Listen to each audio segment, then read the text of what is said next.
tengo frío. Todo el mundo anda en moto.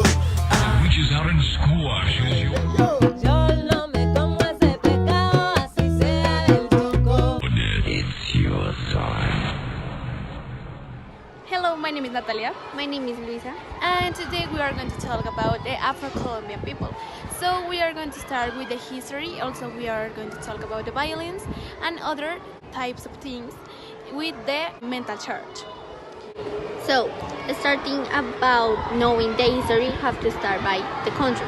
Colombia is a multi-ethnic country in which there is a population of 45 million of people, which 27 million of people self-identify as Afro-Colombian. Afro-Colombian people face discrimination, especially women, and the majority of this population is displaced because these groups are the principal abusers of human rights. Okay, so the Colombian Department for the National Statistics says that the Colombia is the fourth country that are most the Afro-Colombian people. Also have two native languages in Colombia, that one is the Bande and other Palenquero.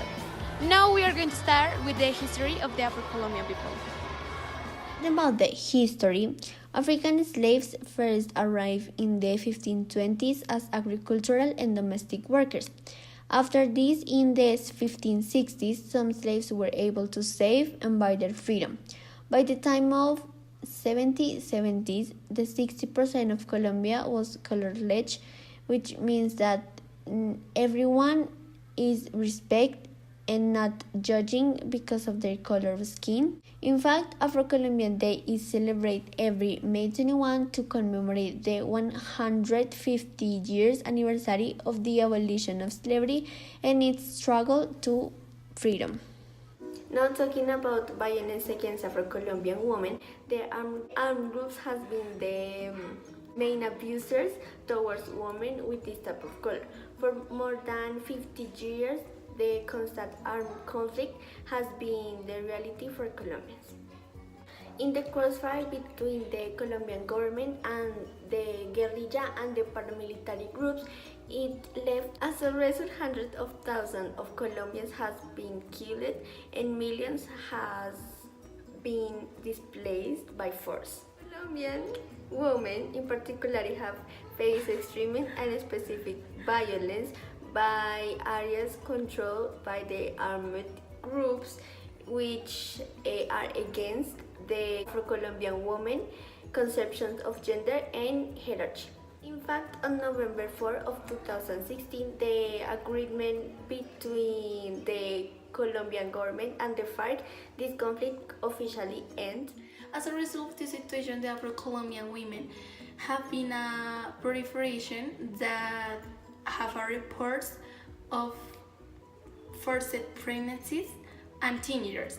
So this involving with the armed abusers that is imposing of the colonial vision of the Afro-descent women as a sexual object. So we want to start about the different music that they made and how these things can help to get over the violence of the Afro-Colombian people.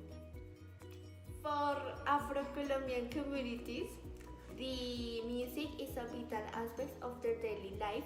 It has long helped them gather together and express themselves, and not just to overcome the major catastrophes like the Colombian conflict, but also in funerals, religion feasts, and parties. Talking about the carnivals and the different festivals about the Afro-Colombian people, we can talk about the Petronio Alvarez music that take place in the Cauca. Also, they use modern and traditional music. Another carnival that is important to highlight is the Black and White Carnival, which is made by the population called Coteije.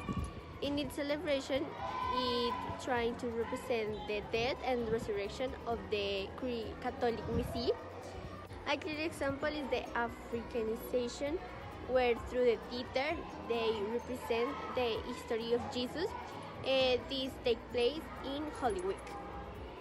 To summarize everything that we say, we make a mental chart in which here the Afro-Colombian people have faced different economical and political changes, and this generates fear.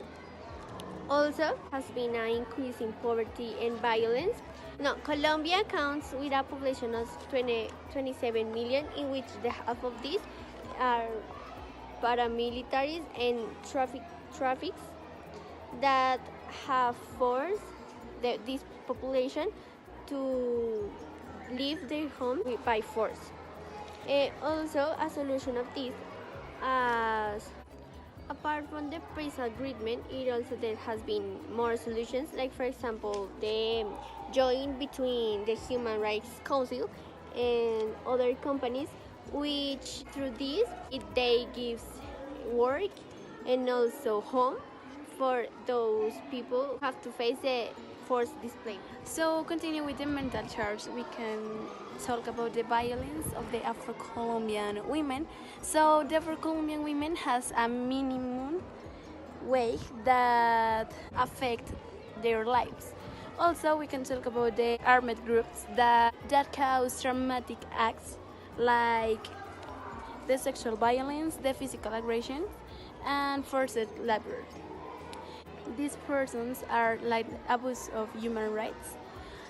And in another part, we can say that in April 2011, make a protection is approved, name it, victim crimes and the resultation.